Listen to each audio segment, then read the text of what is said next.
navigating disability finances. And that's what the topic today is going to be about. Well, show me the money. I say, show me the money. Navigating disability finances. My next guest is going to be talking all about all these topics. And so join me in just a few moments.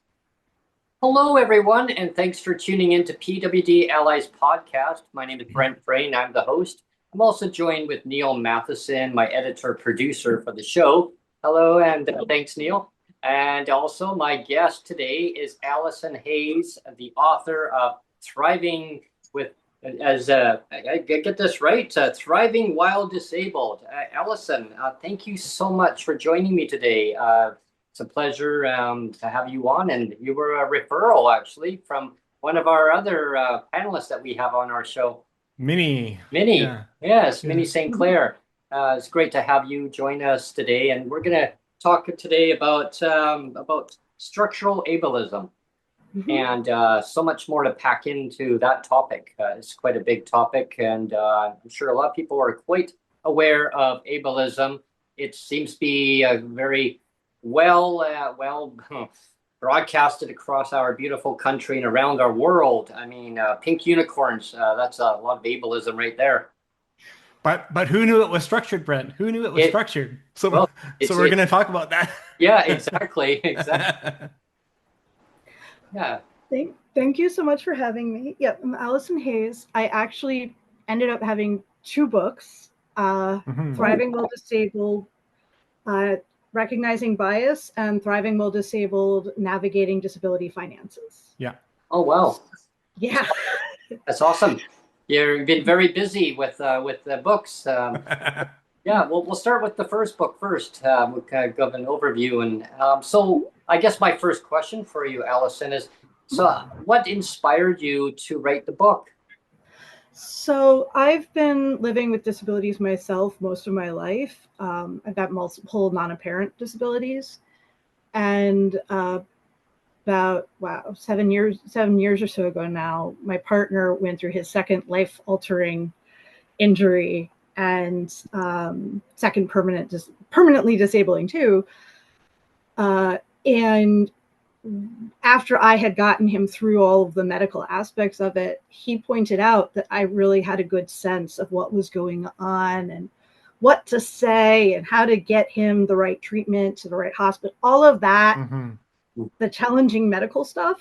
And so he encouraged me, because I was at that moment in between things. I'm primarily supported by the U.S. Social Security Disability Insurance Program, which is basically the retirement disability program.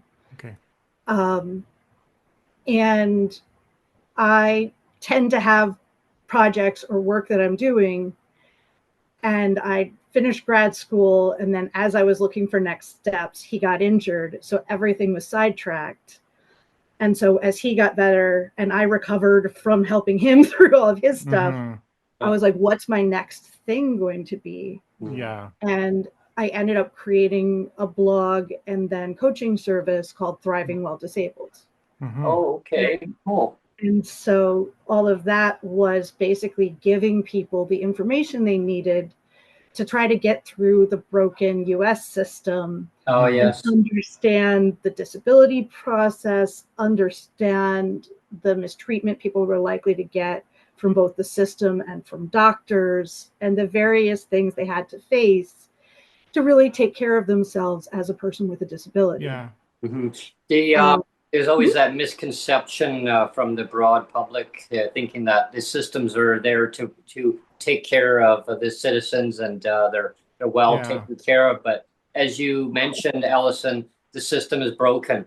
I don't know what it's like. And we can do a compare contrast with Canada versus the States, but like here in BC, well, we'll just take British Columbia, because me and Brent are in British Columbia, so that's on the far west coast here, and here in BC, people with disabilities, if you're a single person, you get roughly, it's a little bit under $1,500 a month. $1,483. That's all in everything. that's supposed to cover your rent and your food and your bills, like all your utilities, all in $1,500. And I mean, I'm sure you know, with rent prices the way they are, that's a Oh, very challenging ask, right? oh, absolutely. Yeah, Yeah, yeah, the US has two different programs, which we'll get into, but yeah, it's very messy. Yeah, yeah, it's yeah. ridiculous, really. Oh, Hmm. Especially when the absolutely. governments don't increase rates in 4 years too. I mean, Yeah, yeah. Yep. yeah. And yeah, so I looked at the whole broken system, and originally I had the blog posts talking about it, and I kind of had multiple people who would be like, huh, you know, Allison, have you thought of writing a book? And I was like, maybe at some point, but I can't imagine doing it now. And I kept saying that until I put together an outline for a course that I was originally calling uh, like uh, financial survival on disability, something like that. And a couple of people looked at that and they're like, no, Allison, this isn't a class, this is a book. And I worked to make that happen. Yeah. As I was writing it, I realized I wanted more background for people. So, because I'm like writing about how ableist the system is. And then I'm like, I never really defined ableism. I never really talked about the relationship with poverty and with classism. And I kept having more and more things that I was putting in the first chapter to help people understand what they were really up against and why.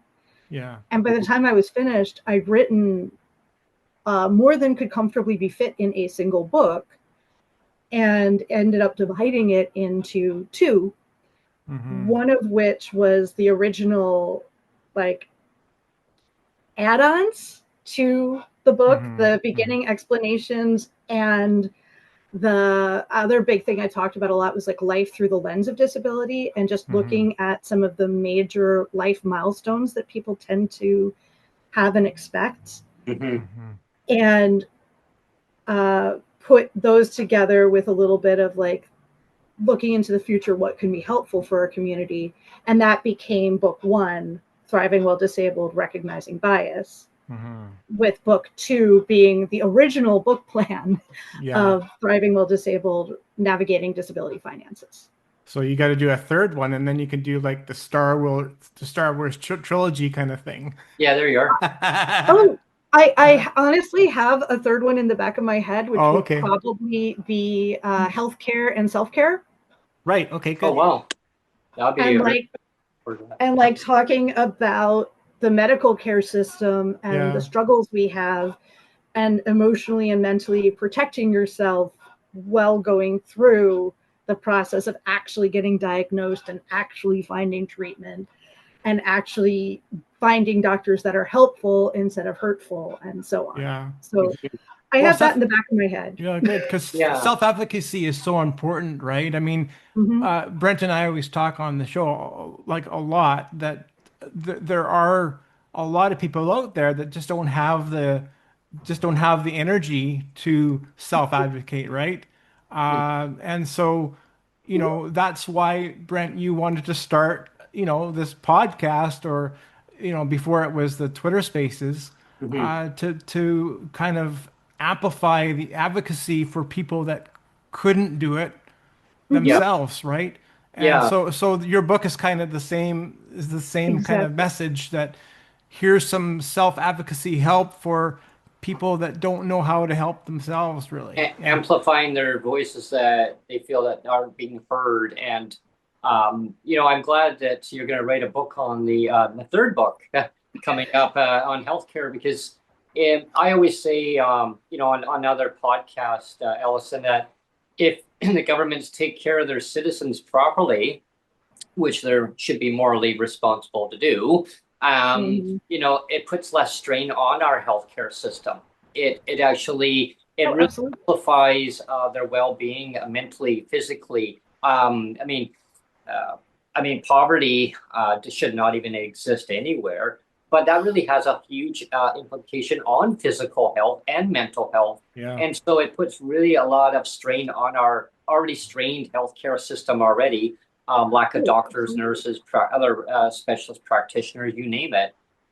So I always look at alleviate ways of reducing down the barriers when it comes to accessing the healthcare system. So when I say that, meaning that look at the structural problems and build on it and see where the problems are, and basically have building blocks, and then focusing on those blocks and saying what is the underlying issue, and then actually conquering it. And it actually, and the stats show that it actually costs more to keep people in poverty than out of poverty.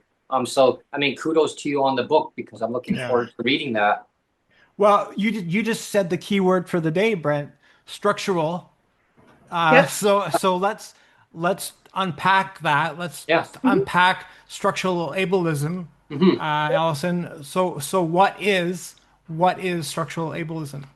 So structural ableism is all of the things, both the actual physical structures as well as, like, more importantly, the social structures that exist in society that amplify the issues of ableism. And so when I talk about structural ableism, I'm saying everything is built without consideration for or of disabled people, and with a bias against disability and disabled people. So, I mean, the very physical examples are all of the things built without ramps, all of the times that ramps are the extra add-on, all of the things that don't have captions, that presume sightedness, that presume standard neurological responses, standards of vision, standards of all of the different things that disabled people may be different, sensory overwhelm, everything physically built around that, and that are built with a presumption that having a difference makes you less. Right.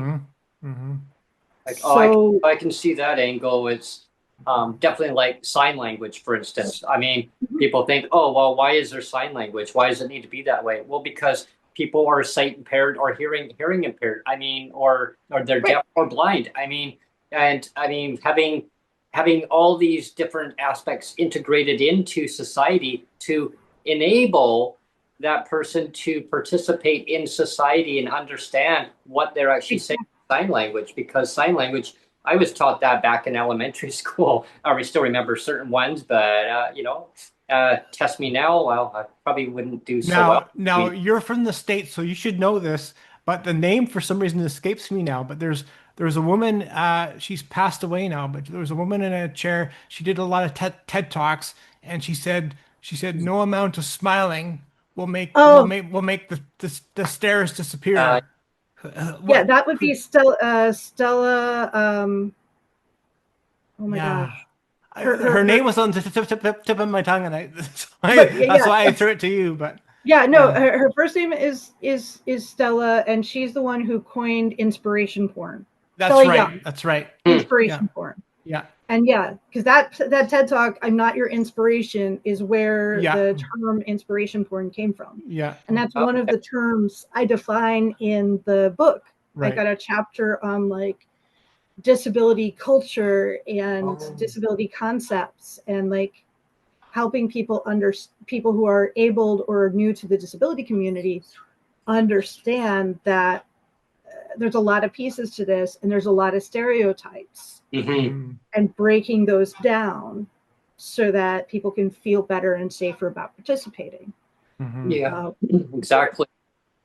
And it's okay to be, it's okay to be who the person is. It's on how society actually has to understand that people will become disabled and more disabilities in life, and they have to integrate and accept who the people are around them, and JC chop down all the barriers and all the socialist aspects that really affect a person's life, their well-being. One of my neighbors became, when I was young, was paraplegic. And I was just skating. He was practicing doing, he was on a team, on a junior hockey team. And it was just one of those fluke accidents.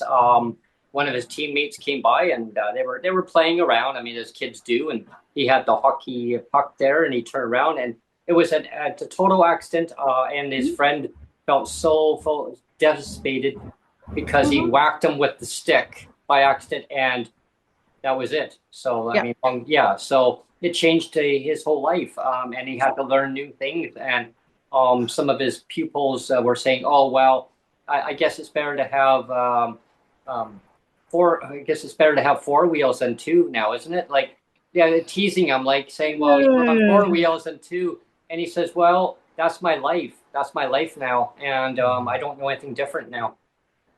Right? Yeah. So yeah. Oh, and yeah, like disability is the only minority identity that anyone can join at any time. Yep. Yeah. And every abled person is basically one incident, accident, or infection away from becoming disabled. Mm-hmm. Yeah. So so it's like this, it's really disturbing when you when you stop and think about it. Yeah. And I think that's a big part of why abled people don't, because that includes recognizing that you are just a step away, and you're like basically looking at your own mortality. You hear about somebody who just this one thing went wrong, and then you realize, oh, that could happen to me. Yeah. So they don't want to think about it. Well, that increases that bias, increases that reluctance, makes it even more likely that they don't want to talk to us, don't want to talk about us, don't want to recognize, because one thing goes wrong in their lives and they could be us.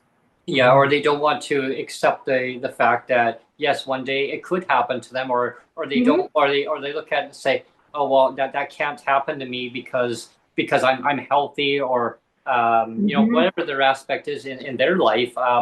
Until I would say, you know, live the life of a person with disabilities, be in their same shoes, identical, then they look outward and going, uh-oh, maybe I was wrong in how I perceived or how I was treating that person as a lower class to the you know, to enable. You really do see that classism, and you've touched on it there earlier there. Yeah, and what I wanted to get to too is you know, sort of another comparison contrast between Canada and the States. Like we have he's Aaron Richmond is a man he's got his own podcast, and he's from the States as well. He's come on our podcast, and he's blind, you know, and so but we've talked about the difference between the ADA in America versus here in Canada. Like there really is no equivalent at all in Canada. As much as Aaron has said, well, the ADA is like nothing now. It's like a nothing burger almost because they haven't updated it, you know, since the early '90s. But like Brent and I can attest, like at least you have that. Like Canada like might as well be in the Bronze Age or the Dark Age, because like Canada has never addressed that, never, like period at all. And you know, the Canada Disability Benefit, which was something that was you know rolled out like 5 years ago, we're still waiting for it, you know, and it's only been in the last 5 years. So again, like at least in America, you've had the ADA since the early '90s. Well, I mean, we've only just now got something called the Canada Disability Benefit, and it's woefully broken and inadequate already. And you know, and it's still kind of in the rollout stages. It's just like, wow, you messed it up. You messed it up. Like, how could you mess it up? You know. Yeah. Anyway, here's something really interesting, kind of related to that topic. And Alison, maybe you could chime in on this too. Is so back in 2010, I mean, 15 years ago, Canada had enriched into the UN, the UN CRPD. they had signed on to it, and which is what, Brent? Let's remind people what that is. The CRPD. That's the actually, I'll get you to now. It's the Convention for the Rights for People with Disabilities. That's what it stands for. That's what it stands Convention for. for the Rights for the People with Disabilities. So Canada signed on to that. Canada signed on to that and said, yes, we support it. But ever since 2010, what's happened? Nothing. It's been crickets. It's been crickets. And the US actually told. Okay, go ahead. Go ahead. Good. The U.S. still hasn't signed that document. You haven't signed it at all. No. Okay. Okay. So yes, Canada signed on. The U.S. hasn't. Yeah. Well, so, I mean, just, we've signed on, but nothing's happened, so it doesn't matter anyway. So just put that in perspective. Okay. The U.S. still hasn't signed it. Okay.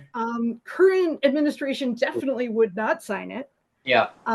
The main problem with the ADA, it is good on paper. Right. It's good that we have the laws. The problem is there is zero effort put into enforcing the laws.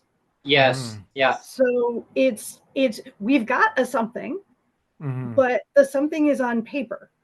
Right. It's nice to have a something on paper, but there is almost no enforcement. Yeah. And the agencies that are supposed to enforce that and related laws, the current administration is firing everybody involved with the enforcement. Yeah. So they basically kneecap everything. Yeah. Yeah. Yes. Yeah. So I'm just, you know what I mean? Like putting it in perspective. Yeah. You know, it is really great that the UN law exists. It is really great that it's out there. The US should have signed on to it. I think we follow most of the tenets. However, the US never has, for whatever political reason. Right. And the laws we do have, some of which parallel, some of which may be a little better, some of which are probably a bit worse. There has never been money put into enforcing them. So a lot of businesses in the US are supposed to be ADA compliant, but aren't. And part of it is it's cheaper for them to pay the fines if somebody goes after them than to actually make themselves be compliant, because there's nobody to check them. There's no, like, you know, the railroad systems, a lot of programs have enforcement built in. Right. The ADA does not. Oh, wow. Right. Yeah. And that's kind of like how the UN had told Canada when they came out with this Canada disability benefit. They said, you know, you basically screwed up on this. You need to fix it. And Canada's like, yeah, okay. And then, of course, they didn't want to fix it. They just ignored all the key recommendations. And they had meetings in, I guess, in Congress too. Like they came down, all the top, the rapporteurs for the in the UN and all the G7 countries. They all came together and recognized, yeah, hey, you know, this is what needs to be fixed. And it's like, yeah, that's pass the buck back. Yeah, it was basically theater, wasn't it, Brent? Yeah. It was basically nice theater where they had like, and I mean, I don't want to minimize it because there was some really powerful impact statements from people with disabilities and disability organizations. So all that was really good. That was really good, but it just, at the end of the day, it basically became a performative theater because nothing came from that. It was like, oh, well, thanks for your impact statement. And we'll just ignore that now. Yeah. You know? Yeah, thank you for sharing. We didn't want to hear it. We didn't want to hear it anyway. Yeah. It's like, thanks for talking about your lived experience stories, but you know what? It's like, I got wax on my ears. What did you say? Like, I'm sorry. Yeah. It's like, what is that? When I learned this in college. So you would start, I would say, Neil, so the dog chased the cat's tail. And then by the time you got all the way around the whole desks and back to the same person again, what did I say? The dog bit the dog. Yeah, you went to the store to get peanut butter or something. Yeah. I mean, it changes the whole situation. So in the government's eyes, is like they didn't want to hear it, so they changed the whole narrative, and then they spun around. Yes. And that unfortunately happens a lot, no matter where.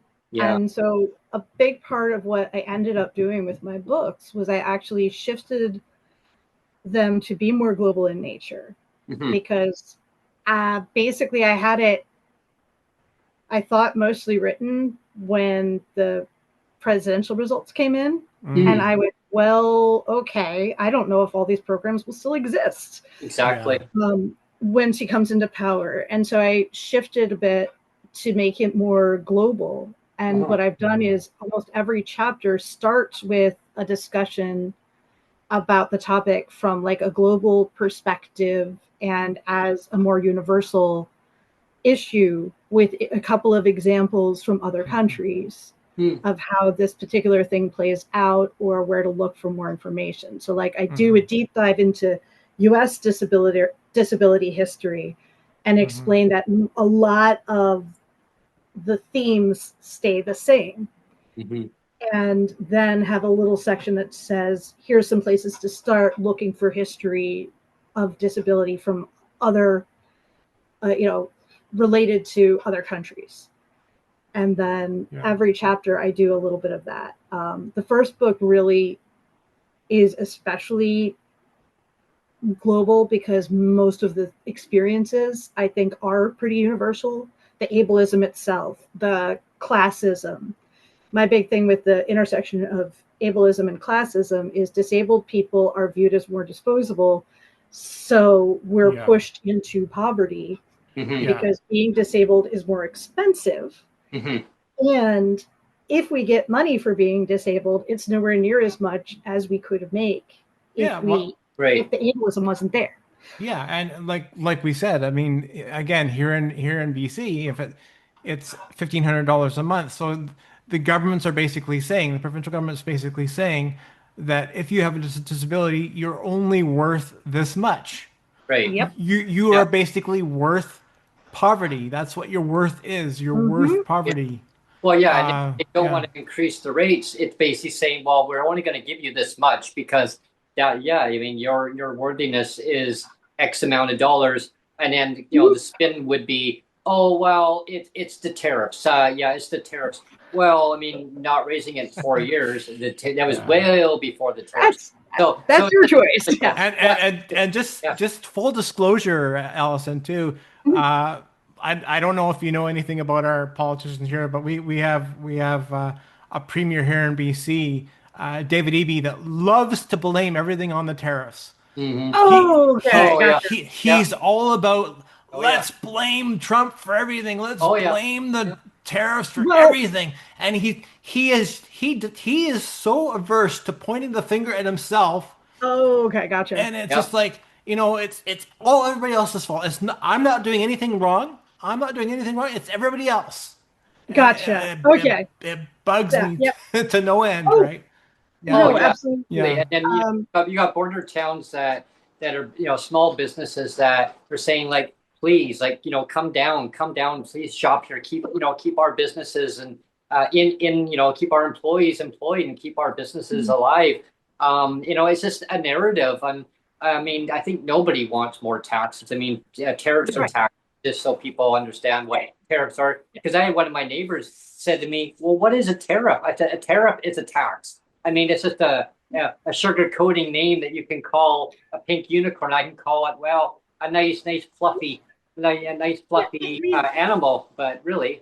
Yeah, I mean, it's a tax specifically on anything from the country, from that particular country. Yeah. And our president doesn't understand what tariffs are because he keeps raising them and saying that other countries will pay them, just like he wanted Mexico to pay for the wall he wanted to build. So like he doesn't understand how any of this stuff works, and that. Well, anyway, the humorous thing that I've heard is to explain tariffs is it's the equivalent of pissing into the wind. Yes. That you mean to do harm to other countries, but you're actually doing harm to yourself. Absolutely.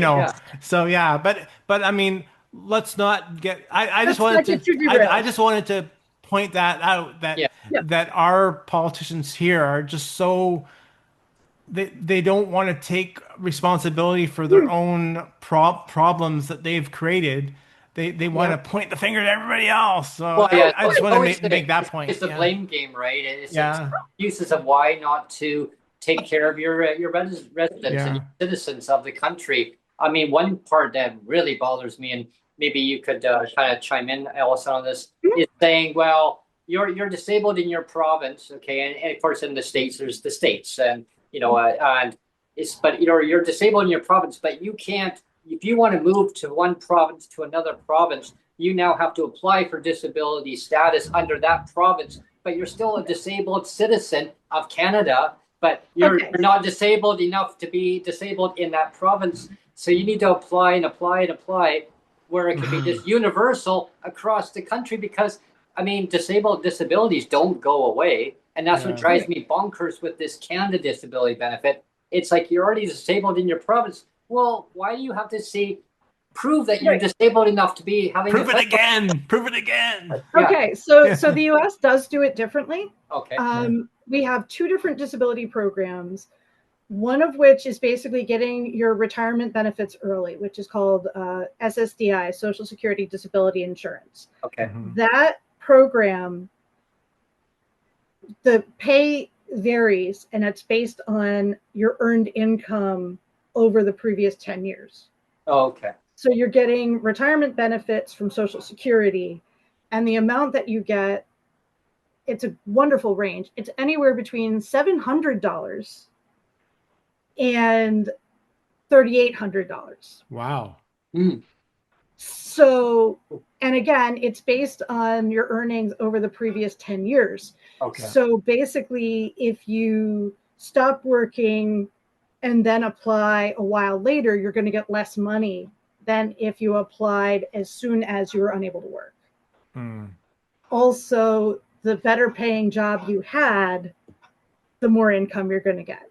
Yeah. So there's a lot of classism. Well, that makes sense, actually. Yeah. That part makes sense. So yeah, it does, but it's also got its classist background. Yeah. And then the other program is SSI, Supplemental Security Income, which sounds like it's more similar to your programs, which is basically, that's for people who don't have enough work history to be eligible for the retirement benefits. And if that's the case, then they get a set amount of money every month. And they get, the other thing is, because US, our health insurance is associated with work. People on SSDI get Medicare coverage, which is what people 65 plus get. And then people on SSI get Medicaid coverage, which is our low income health insurance. So and that second one is quite a bit lower in the hierarchy then. Yeah, if you want to call it that, Right. It's the one that pays the doctors the least, and so it gets rejected by a lot more doctors' offices. Medicare, regular Medicare, is found in almost every doctor's office will take regular Medicare because they want the 65 plus population as patients, as clients. If they want that, they got to take Medicare to get but the Medicaid is such a lower pay rate for the doctors. Right. There's no incentive for the doctors to basically say, well, okay. Oh, I get it. Yeah. Why would I want to get paid $100 for a service this other program pays me $200 for? To give like theoretical numbers. And so the SSI program, the national payout number is, I think, 965. It was 941 last year. I know that for sure. I guess that's where the classism comes into effect. Like saying, well, you can have, but you can't have. I mean, you deserve this much, and this pile over here, pile over here of disabled people, they deserve this much. Yeah, but the doctor's going to treat you if you have this, but if you have this, then Yeah. And then the other part of that too is that's also for anybody over 65 who wasn't able to get Social Security benefits for whatever reason. Right. So like that's, again, not enough work history, things like that. And so that's messy. Then the other and some states will give someone an SSI extra money because they're residents in a state that's more expensive. Mm-hmm. Generally, states that traditionally vote Democrat are much more likely to supplement that. States that don't generally just go, yeah, you get the US number. Mm-hmm. Okay. Somebody on SSDI can live anywhere in the country, no problem. They may need to change their medication coverage, things like that, but they're guaranteed coverage everywhere. Okay. People on SSI, if you get on SSI, you're guaranteed to have Medicaid and money coming in. But if you move, the amount of money you get may be different. And you have to tell the state that you're moving, because the states run the SSI program, even though it's a federal program. But do they have to apply again in another state? No, they don't. They do not have to apply, because the application process, both are run by Social Security. And so you're eligible nationally. Regardless. Yeah, nationally. Yeah. Right. Yeah. And so my understanding is Canada, basically the federal government said, so states, here you can have the money to pay your disabled people, but you have to figure out how to take care of them. Yeah. As well as your unemployed people, as well as like the extra medical supports. Yeah. So that's where the big word autonomy comes into effect, where a person can actually move where they want, versus in Canada, well, you can move, but you've got to reapply and apply and apply. Right.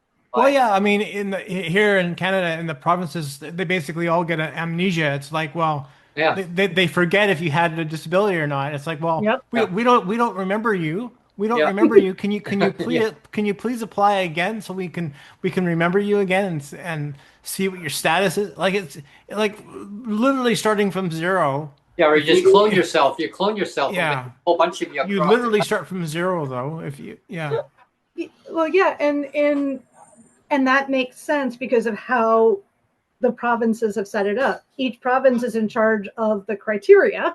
Yeah. Mm-hmm. So the criteria may be different. Yeah. So there you go. And like in the US, that was one of the things they got right. Yeah. was the funding might be managed on the state level, because the federal government manages Medicare, state government manages Medicaid. Right. So everything related to Medicaid, the states are managing, but the federal government has some rules. The Canadian federal government didn't make any rules. Exactly. Every province has to is like cutting it from whole cloth instead of having that like outline. Like a universal. Like the US, we have like one container. Yeah. And they can adjust the shape of the container a little bit. They can adjust the size a little bit, but you still have the same basic outline, the same basic rules. Yeah. It just kind of falls under the jurisdiction, but it's like boom, boom, and that there. Yeah. Right. Then. Yeah. So I guess here's another good question for you. Sure. Now, in the US, do they have disabled under their programs? Do they have supplements that they get automatically, or do they have to apply for them based on their disability?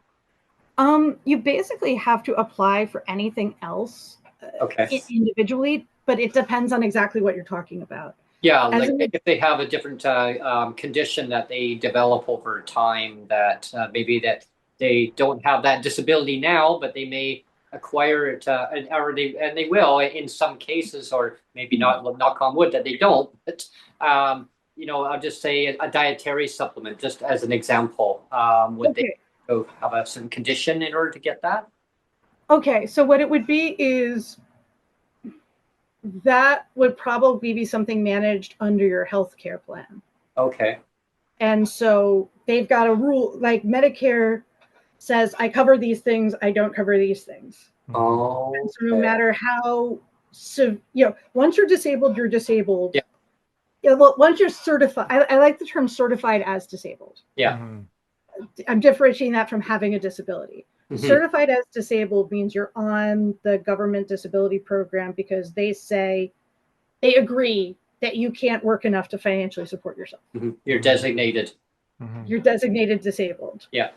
if you happen to have a disability, but the government doesn't agree that you can't work, then you don't get any benefits whatsoever other than being protected by the ADA. So like you still have the right to ask for accommodations at work. You still have those kinds of protections, but there's no money. There's no extra anything. You just are doing the thing. And I mean, this is a big part of why I'm on SSDI benefits and keeping it that way. I have a condition called functional neurological disorder that's extremely stress responsive. The more I try to do, the more likely I am to get symptomatic. Yeah.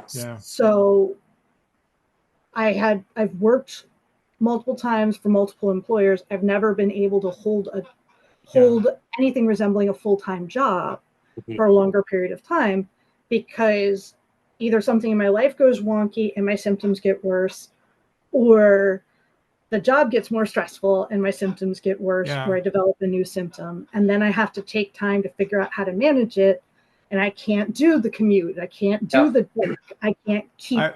I can relate to that. I can definitely relate to that. I was listening to when Minnie had you on her podcast, and you were explaining that, and it was really interesting because like sometimes you don't know kind of what disabilities are out there. I mean, and you were explaining that all of a sudden your gait, the way you walk will just suddenly change. And it will look bizarre. It will look bizarre, but there's no way that you can change that. It just kind of happens. And you just kind of have to roll with it. Exactly. And it was really eye-opening for me, because like there's so many of those things out there that you think, well, is that really a thing? Well, there's so many like disabilities that doctors are, they may think, well, this is what the person has, and sometimes it's misdiagnosed or it's not diagnosed, and it goes undetected for many years or decades. I was in college, Allison, and of course, person knows in themselves that kind of what disabilities they already have, and they work with them the best way they can in life. That's just how it is, and you roll with it. You just roll with it, and I was going through college through a program, and basically the college instructor says I highly recommend that we put you through an educational assessment. I had a doctor who put me through an educational assessment. I mean, I got paid for it. I mean, they paid for my transportation. I already had a bus pass, so I mean, I could take a regular charter bus or take the transit. Well, I mean, they said, well, take your pick. If you want to take public transit, it's free for you. You could just use that and buy your lunches. We don't care. We're just going to classify it as transportation. So it worked good for me. I put the money away to go and buy some other accessible equipment for home. And different things for that way. I thought, well, I'm going to utilize this money. I mean, I could go out with a friend of mine, go to a movie. I could go and buy pizza, waste of, money on things that I can't really see for it. So I was being very careful with how I allocated the stuff. But learning process is that I found out that, I had a learning curve on top of my disabilities that, and it went undiagnosed initially when I got my disability. So I went to my doctor and I said, well, I was inquiring about the Canada Disability Benefit. I mean, and they didn't have it back then, but they call it the DTC. And he goes, what's this, Brent? I go, this is from a doctor, from a specialist. He goes, oh, okay. So we'll just pile that on top of your disability. Well, we'll just, and he's being funny about it. He says, just take one for the team, Brent. We'll throw it on top of it. I mean, that's just who you are. You can't change who you are. That's just a terminology, Brent. That's just saying, oh, you have now that class. You have that classification here. That doesn't change my life. Doesn't change who I am. He goes, no, it doesn't. And he was old school doctor, and like I would suffer from allergies or a bad cold, Alison, and I can't prescribe anything for you. I can't. You're just gonna have to suffer, And like he would not pencil pusher doctors. He would just I'm like, come on, doc, please. And same thing, he would not sign a DTC. He says, nope, I won't sign it because you're already disabled in your province. Canada, he says, needs to wake up, he said, and realize that people in the provinces, they're disabled. They don't go away. Anything federal, they should get automatically. And I thought, wow. And then as time went on, fast forward, he's since retired. I don't even know if he's alive anymore, but I mean, God rest his soul if he's not. I mean, but he was right, though. He was right, bang on. And he argued with our provincial government at the time, too. And he managed to change the narrative of the government at the time, the administration, on their thinking. And Neil, you could probably dive quickly into that part where at the time, the government had done a clean sweep across every single ministry and cleaning up shop of cutting. Yeah, they wanted to see if a person was still disabled. Basically, did a slash and burn of all of the programs to make people get reassessed to see if they were still disabled enough to be on this. Is your leg still missing? Yeah. Is your leg still seriously? Yeah. Seriously? Do you still have an ear, Brent? Yeah. Do you still have an ear? So the US, the Social Security system does do medical reassessments. When you get on disability, somebody involved makes an estimate of how possible is it for you to recover. If they think it's likely for you to recover, they do a reassessment like every 3 years. If they think it's unlikely for you to recover, they do a reassessment like every 5 to 7 years. Okay. And either way, they're actually looking for two completely different things. One is medically, are you still disabled? Which sometimes does feel really stupid. If you lost a limb, it's not going to magically grow back. Yeah, normally, no. But like certain mental health conditions, you can get under better control, or you can finally find the medication that works for it, or a back injury, maybe it wasn't as bad and you figure out how to cope with it better. So it's not impossible to recover medically. It's just unlikely. Yeah. The other thing that they care about actually even more is about your ability to earn income, because in the US, all the disability programs are predicated on not only are you disabled, you're too disabled to work. And the US defines that as substantial gainful activity, SGA. And they have a number, and every year that number goes up a little, basically on inflation. But if you earn over SGA, you do not get benefits. If your earning is under SGA, you can continue to get benefits. There's more nuances, but that's the basic. Is it tied to the individual, or is it tied to family income? Individual. Okay. Okay. Well, okay. SSDI, it's individual. SSI, sometimes it's household for certain definitions of household. Okay. Because the SSI program is an intersectional disability and poverty program. Yes. Where SSDI is solely disability. So like to get SSDI, you can't have more than $2,000 in assets. Okay. So like SSDI, they don't care what your assets are. They only care how much money you earn. Right. SSI, they care about earned income and assets. It's kind of like how our provincial programs are. Yeah. So sounds like it. It's that combination. Very similar. And so the SSI, And so the other thing is SSI also, in that sense, is where we have the marriage equality issue, because SSI allows you to have up to $2,000 as an individual or up to $3,000 for a couple. So getting married robs you of eligibility for $1,000 of assets. It's like they punish you financially, for being. They do the same thing here. Yeah, the way they word it in the US is really interesting, though. They say if you're married or living as married. Same thing here. Same thing here. Definition. Common law. Yeah. It's an interesting kind of thing. So like the way I tend to advise clients is if you are on SSI and you live with somebody, make sure you can prove that you're two financially separate, independent.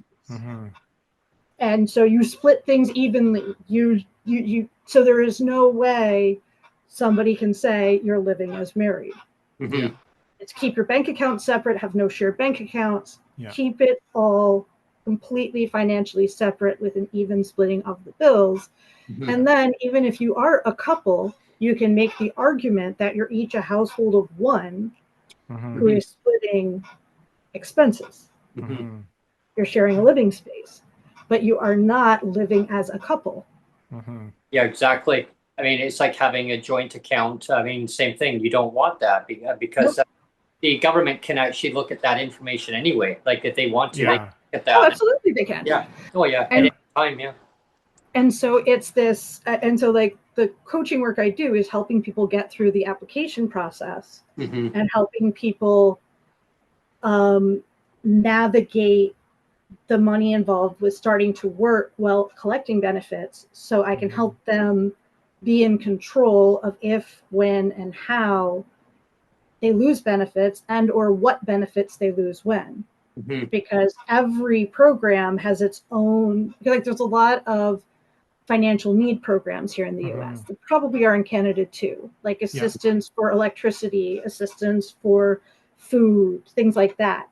Each of those programs has its own separate magic number that if you earn over it, you lose benefits. But if you're under, you keep them.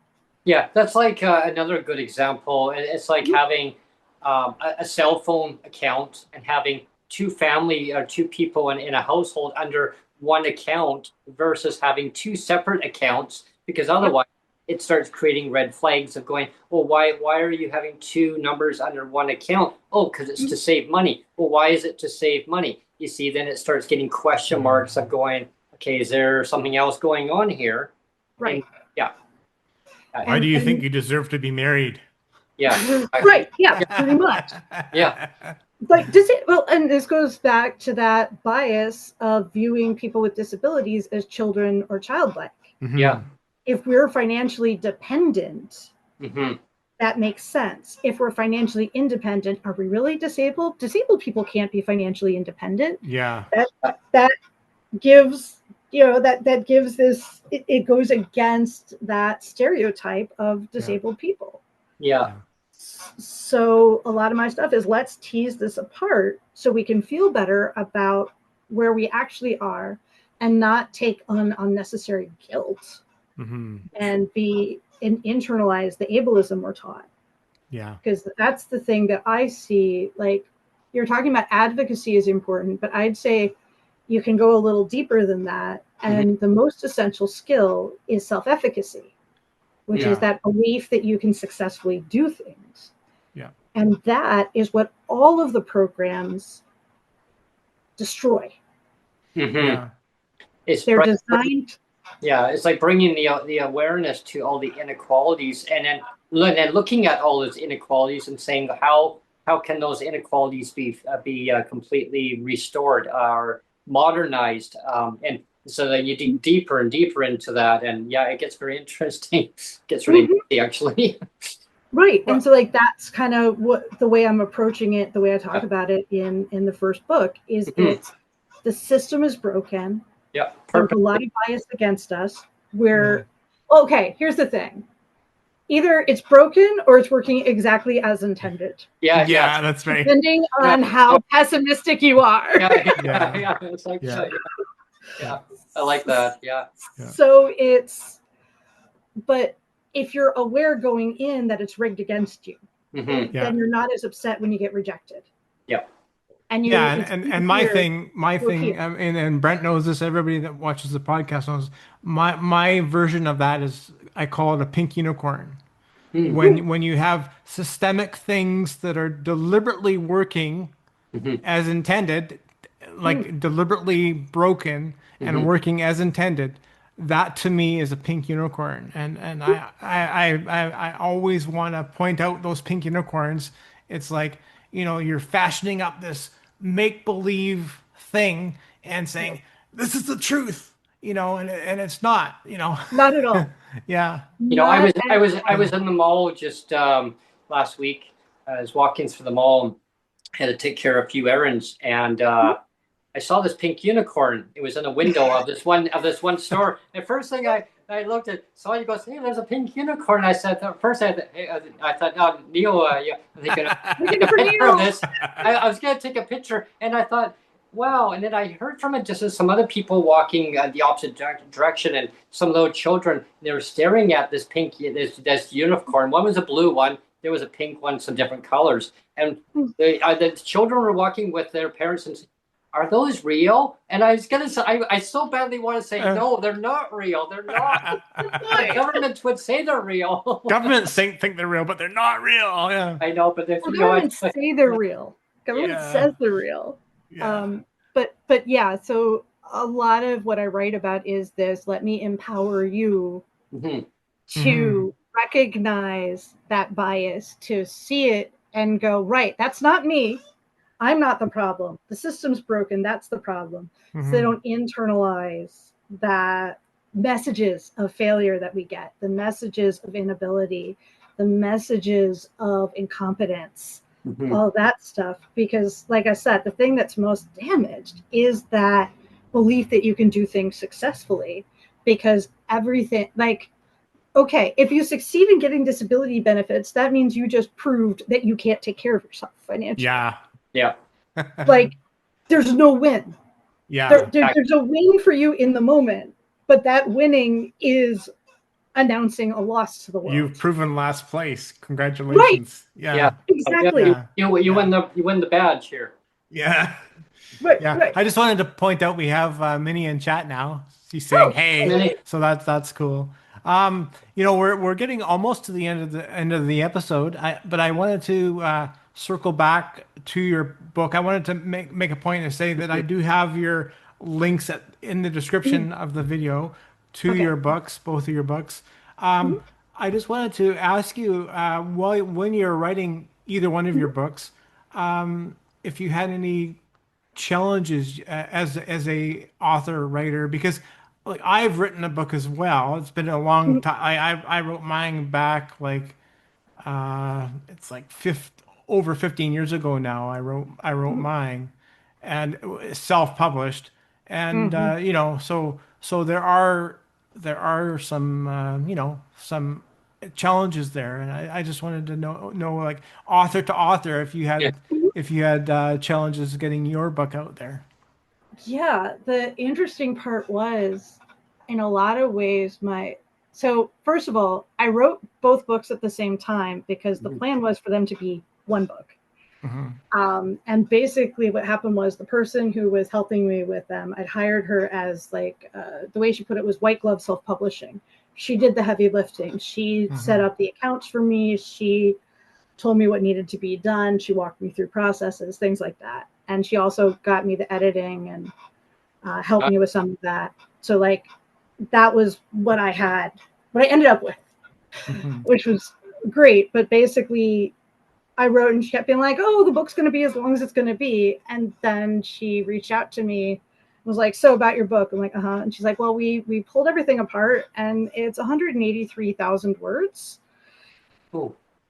And that is too much to put in one single book. So we have to do some major rethinking. And what we ended up with was publishing it as 2 separate books. The thing that was there are 2 different things. One was I got duped by an organization that sounded great and was going to publish my book for me. And they ended up not editing my book. And they've told me that it was going to take like 9 months to go through the process or whatever. And I was like, okay, that's fine. But on month 7, they still hadn't started editing my book. Oh, wow. And so I had to go somewhere else because I was not willing to trust them, especially when they told me this editor was working on it. The editor started working on it. Then the editor didn't do anything. Oh, okay. And I sent an email to the editor saying, "Hi, what's going on?" And my email bounced. Oh, wow. Oh. So I was like, yeah, I can't. yeah. I can't. In action? Yeah. So then I went back to the person I'd first spoken with, worked with her, and they're beautiful. The books are beautiful. The first book is available in all formats: hardcover, softcover, and ebook. At this point, the second book, Disability Finances, is only available in ebook format because she and I had contracted for her to do a book for me. Right. And she was willing to do the second part as an ebook, but it just was too far beyond scope for her to do the physical book on top of that. Yeah. So that's kind of my next. I guess that's a good thing, though, is that it kind of keeps people intrigued, though, because they'll read the first part and then they go, "Oh, I wonder what the second one's about." And then they'll look forward to the third one, and et cetera, et cetera. So, well, yeah, the third one, my partner made me promise to take at least a year before working on the third one, because the last 2 years have been chaos, book stress. Well, also the other difficult thing was, while trying to do all of this stuff, my partner and I also had to move. Oh, yes. We found out we were losing our very affordable apartment. And the same month that happened, a family member had a really severe health scare.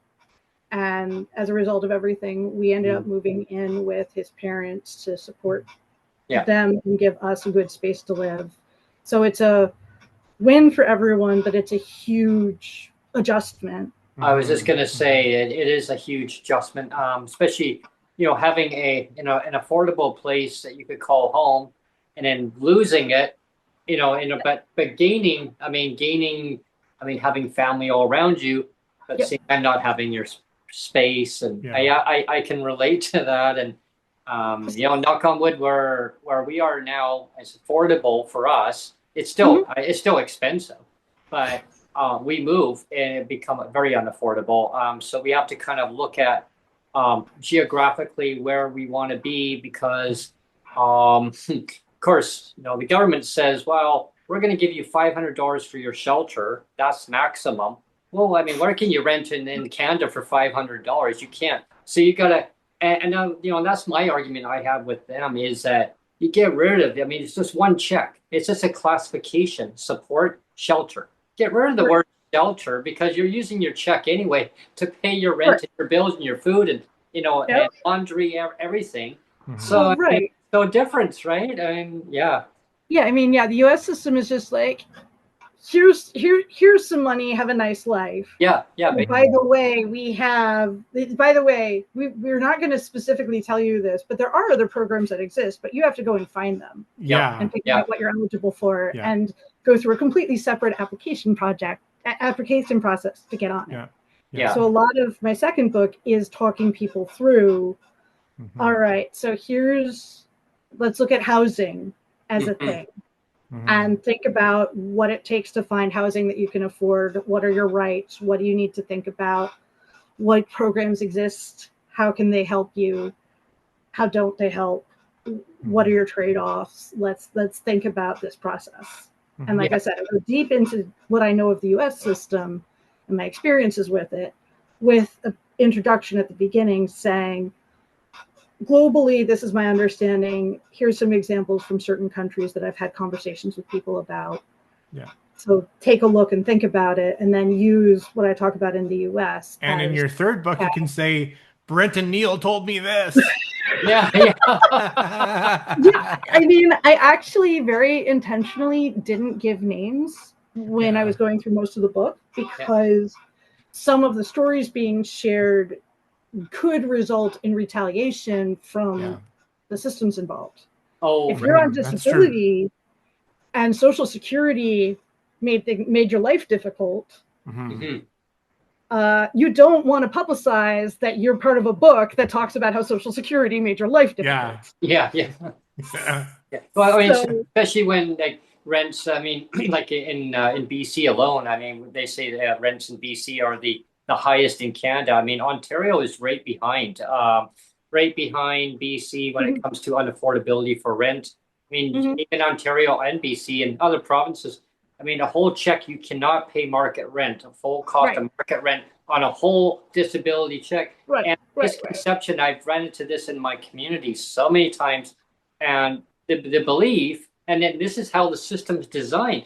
The belief is that people think, oh, well, your rent is on top. Your rent is on top of your Social Security, your disability.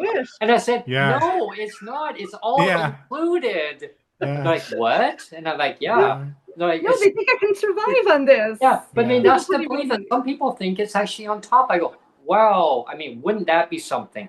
That'd be wonderful. You know, and I've said too, Brent. I've said too, and I know we have to get off. But I've said lots is that you know, like I've been disabled my whole life, so I've been disabled for 57 years. But I was able to work for a vast majority of my life, and it was really only when my son was born, after the first year that he was born, that my first wife and I both decided to get on disability assistance. So it's been like 15 years for me, right?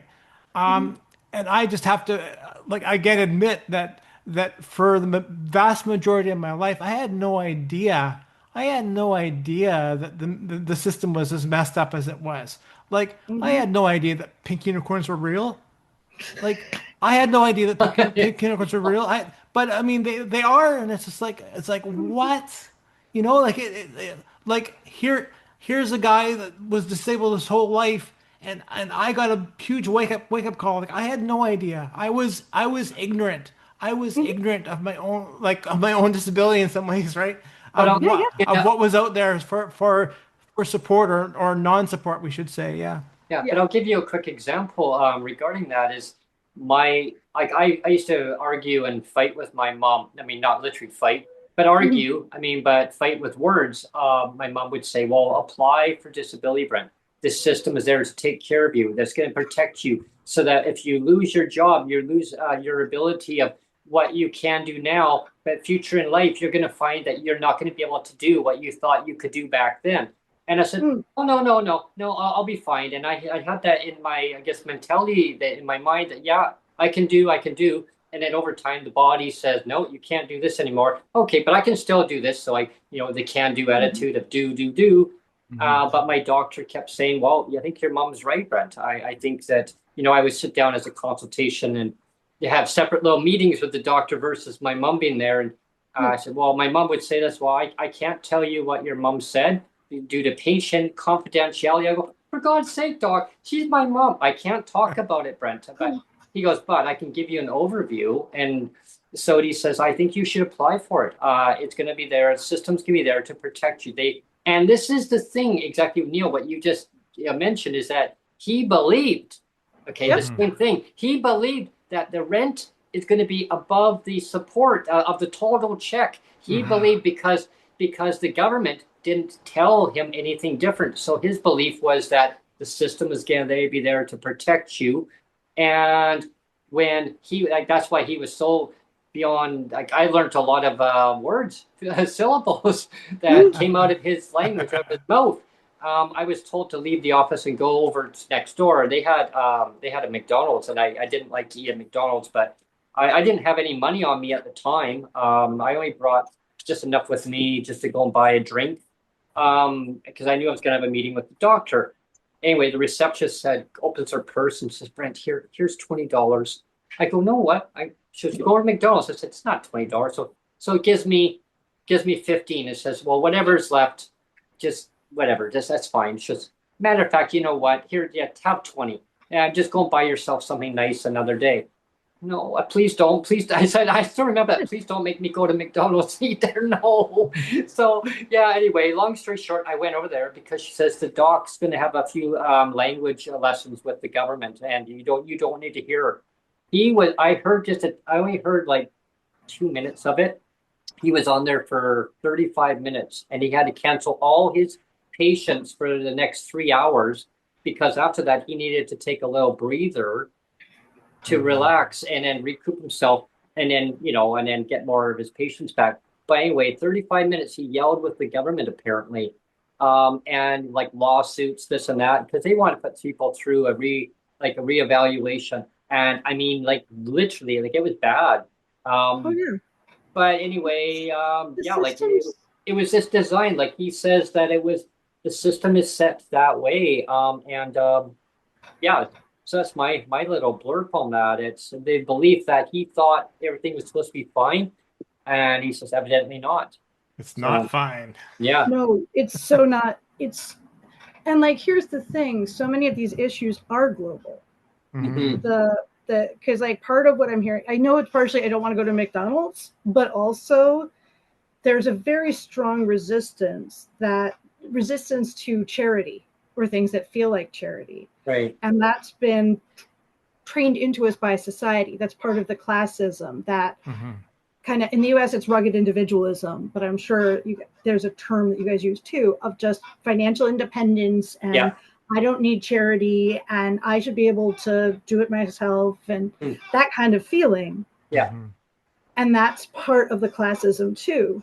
Then once you become disabled or become poor, you're expected to beg the government for help. And it really is begging because you don't just fill out some information, you're filling out some of your most private, intimate details because there's so much taboo around talking about how much you earn. Unless it's a lot and you're bragging, then okay, cool, whatever. But if you don't have a lot of money, you stay private about that. You don't talk about how little money you have because it's embarrassing. What do you do on the government forums? Here's how little money I have. Here's how I can't support myself. With disability, here are all of the ways my body has failed to work and all of the reasons why I desperately need someone to help me with every aspect of my life. Yeah. If you sound pathetic enough, you win. How much change do you have here? I got a penny, I got a quarter, dime, nickel. Do you have anything else in your wallet? Yeah, I got a dollar bill. Here you go. They literally used to do that here. Yeah, literally. In the province, they would say, "Empty your pockets." Yeah, like empty your pockets. They would want to see the inside of your. No joke. Empty your pockets. I remember one time. Put your wallet on my desk, please. On the corner of the desk. Don't push it forward, closer to you. And I'm like, what? You're literally a criminal. And empty your pockets. They'd have a stapler. She'd have a stapler on her desk, and she says, "So just put the wallet closer to you on the end of the desk." And there was a pen or something. I just need you to basically sign something. So I'd reach over. Oh no! Here, let me push the pen holder toward you. Now you can grab it. Why? What are you worried about? I'm going to reach over to grab that stapler.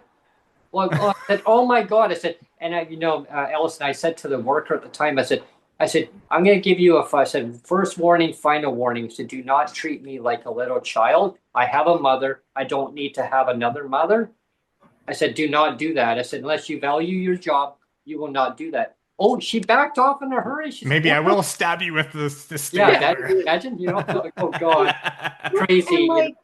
And that's what I'm talking about. The employees view themselves as the gatekeepers. Yeah.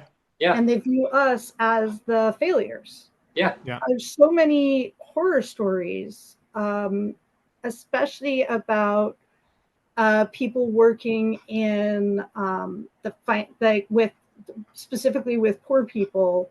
It's especially bad combined with the racism. So like a Black woman going in to get support. Often if she has children, she has to bring them with her. And then getting and not just Black, I mean anybody who's poor and has kids. Children with them and then they get humiliated by the staff member. Terrible. Because they're gatekeeping. Yeah. They're not like in theory, their job is to help you. Yeah. But in reality, they're the gatekeepers. Yeah. And that's how they've put it in their brains so that they feel good about themselves. They're protecting the government's money from those pretenders who have to. Yeah, we're protecting all the dimes. Yeah. We're protecting the dimes from those wealthy people who want to steal it, or the people who are professionally unemployed so they can get benefits. And it's okay. how many sets of government benefits would you have to get to make up for the shame involved in getting them in the first place? Like, yeah, I guess that's like a narrative where, like, why would somebody want to deliberately like that be on like disability assistance? I mean, they're disabled. I mean, and that's why they have it. I mean, and then that's just I guess um, a part of, I guess, in society where some people think, well, it's okay. Maybe I should go and apply for disability just because. I mean, well, no, like, I mean, no, nobody wants to apply for disability. No, exactly. You apply for disability because you need to, because you're that disabled. Yeah. Well, again, talking about government gatekeeping, and this will be my closing comment, Brent, is I've talked about it a lot. Is we had a premier here in BC, Mike Harcourt. It was back in 93, 94. He stood up in front of cameras it was during the news hour. It was a live conference. I came home from college or university at the time, so I was coming home. I saw it live. I remember seeing it live, right around dinner hour, and he stood up in front of these cameras and said, "All people on welfare are cheats, varmints, and deadbeats." All people on welfare are cheats, varmints, and deadbeats. And let me remind you, this is from a provincial premier. This came out of a mouth of a provincial premier, somebody that should know better. Yeah, it was disgusting. Right? Disgusting. I mean, that is a bigoted comment. Let's just paint truth. That's a bigoted comment. Absolutely. And I've made the point several times, right? And that this bigotry has been propelled forward for over 30 years. That same bigoted comment of over 30 years ago of cheats, varmints, and deadbeats has been propelled forward in legislation. Deliberately broken legislation, as you've alluded to, Alison. Deliberately broken legislation, deliberately broken policy of, well, they're just cheats, varmints, and deadbeats, so they deserve their poverty, right? Yep. We'll all be bigots because they deserve their poverty. It's fine. I remember that day though when the news came on. My mom was watching it. She was always abstinent to watching that. She'd watch her soap opera, and then it would end, and then the news hour would come on. Well, she was watching that, and she says, "What is this garbage?" She literally turned the TV, the channel off. She's, "I can't listen to this filth." And she said, and I good for her. Looked at her. I was like, "Mom," she's like, "What did he just say?" And I said, "Well, I repeat it." She goes, "No, do not say that in my house." I didn't say. I'm just saying what he just said. She goes, "I know, you don't have to repeat it, Brent. I heard it from my own ears." She says, "I'm going to march down to the government." Well, I said, "Well, more power to you." And I was like, "Wow." And and of course, Neil, when we talked about that too. I mean, fast forward through time, and we kind of revisited that, and people within in Victoria here. We did a role play. We did on an episode. It's called the bad idea hat. Oh yeah, you got to watch. When was that? Was it last year, right? It was last year we did that. Yeah. So year 2, if you look up year 2, the bad idea hat. You and I, Brent, did some role plays, and one of the role plays we did was the Mike Harcourt cheats, varmints, and deadbeats. We talked about that. But anyway, because I'm old enough to remember that, and I know like lots of people aren't, but I mean that still sticks in my brain. Really. And I mean, let's back up again, Brent, and say like this last provincial election, who was it that endorsed our David Eby, who won the election? Who gave him this big endorsement? It was none other than Mike Harcourt, right? Oh, So right then, I'm thinking to myself, okay, David Eby, you deserve to lose the election right there because you're attaching yourself to a bigot. You're attaching yourself, but he still won the election. Unfortunately, he still won. But I'm thinking to myself, like Mike Harcourt's a bigot. If you attach yourself to a bigot, that means you're a bigot too. I mean, anyway, we can go on, and I probably shouldn't because I'll get heated now. But the thing I'd say about that is there's also a subtext to that. Yes. That's unspoken. And so they can all die. Mm-hmm. Yeah. And like, that's the thing. Like, it feels very much like with the low payments, with the treatment that we get as people with disabilities and as poor people. And I'm going to, put all of that together because poor people are more likely to be disabled because they can't get adequate health care. They're more likely to be traumatized. They're more likely to be mistreated. They're less access to quality food and so on. The risk of becoming disabled is much higher. And once you become disabled, you're pushed towards or into poverty. Mm-hmm. All of us as a group, the poor and disabled, the subtext of all of it is, why don't you just all be gone so we don't have to worry about you anymore? Yeah. Actually, we are going to talk more on that next podcast. Brent. We're going to our next podcast is how to be happy, and that's going to be one of the things we're going to talk about is this idea that how to, like, this idea of not being worthy, and why don't you feel worthy, and all this stuff. But it's how to be happy and how to get your mind right. And be positive in the steady stream of being attacked for being not worthy enough. Yeah, I heard this morning on the news that today the BC NDP and the Green Party are going to be renewing their agreement because the BC NDP only have 1 seat majority, Alison, and so they need the other opposition party to hold them up for basically when they vote for voting stuff. So part of the agreement, they said, is going to be health care. There's a bunch of stuff in there. I'm hoping that one of them will be for disability supports, but that's just a long shot. That's a hope. Yeah. We have a comment. I just wanted to end off on this. We have a comment from Inga Klaus. I love Inga because she participates in the chats a lot. She says happiness is just a word, and she puts a little frowny face. She says, "Sorry, that is how I feel." So Inga, I'd encourage you and anybody that believes that, please tune in to our podcast on Friday. Yes, because I think it's going to be one of our most important podcasts, to be honest. Because there's so much negativity now, Brent. There really, and you know who's leading the charge. You know who's leading the charge on the negative. I mean, you just touched on it, Alison. The government, our governments are leading the charge on the negativity. Our governments are leading the charge on the negative. So I just feel so crappy, and I'm just willing to put myself out there to have this podcast out there.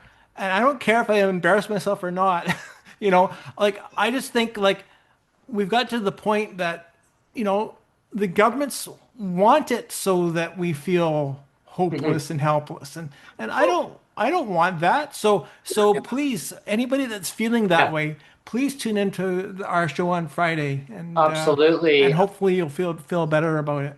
Yeah. We're going to dive into a lot of that stuff. And I guess first of all, Alison, I want to thank you for coming on and basically sharing about your books with us and talking about lived experience and everything that you've gone through. And I want to just extend the invite to you of having you back on again, and talking more about when the time comes about your other book. Hey. I'm open to discussing. I'll write the forward for you. Yeah, for sure. I mean, the reason why I've chosen thriving while disabled as my big theme is I think we all deserve to thrive, and that includes being happy in who we are. Yes. And so throughout the book, it's both books, they're built to be positive. They're built to give hope. And the point throughout it is, yes, it's hard. Yes, the system is broken, but there are still things that you can do to make your life better. And use the programs that exist to help you. But the point isn't to get on the programs. The point is to make your life better. And the programs can be used as a stepping stone to help you build stability for yourself, and then help you get on to whatever your next step is and get your next step closer to thriving. Because we all deserve to thrive. We all deserve to be happy. And there's so much negative messaging that we're dealing with. Oh, yes. You have to learn to separate the negative messaging from the reality of your identity. And that's the point within the first book, to just, is it easy? No. But here are the stereotypes. Here's what you're up against. Here's what's going on. And none of this is your fault. Exactly. It's not the person's fault. It's on how the systems are designed or deliberately set, or they're just not wanting to change them because status quo. It's easier to keep status quo the same and copy paste. Because then it's less bureaucratic issues that the government has to deal with. Like, the status quo, we'll just copy paste and okay, we're done with it. Oh, well, what about we need to change it? Oh, well, and also but it's also partially the inherent classism. If poor people are poor because they can't do better, which is the storyline that is often shared. They're not trying hard enough. They're not, whatever. That it's all BS. But that's the messaging. Then why would they want to support poor people? And disabled people are almost always poor because of ableism. And so, like, I talk a little bit about the idea of classism in the law. The people involved with writing laws are usually wealthy. The people involved with making laws are usually wealthy. The lawyers who represent people are usually wealthy. And so the whole system is built on a presumption of wealth and a valuing of people with money, which tends to mean they devalue people who don't have a lot of money and power. The cards are already stacked. Exactly. So the deck is stacked in multiple ways. And if you know the deck is stacked and you can win anyway, that's something to be proud of. Sounds great. I really encourage people to definitely check out your books, and definitely. And again, they are in the description below. Look at the descriptions below. Definitely. Well, thanks, Alison. It's great having you on the show. And absolutely. Thanks so much for having me. Thank you. And I want to thank our listeners and our viewers for tuning in. And thanks to Minnie for the referral. Thank you so much, Minnie. Awesome referral, Minnie. Thank you so much. If there's other referrals, pass them along. And anyway, if you have other show ideas that you'd like to see or hear, let us know in the comments section. We'd love to explore other ideas, and any other ideas that you have for content. Definitely pass them on.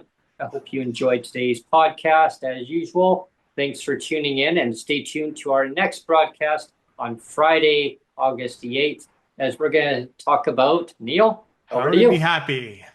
How to be happy. Don't worry, be happy now. Thank you, everyone. Bye, everyone.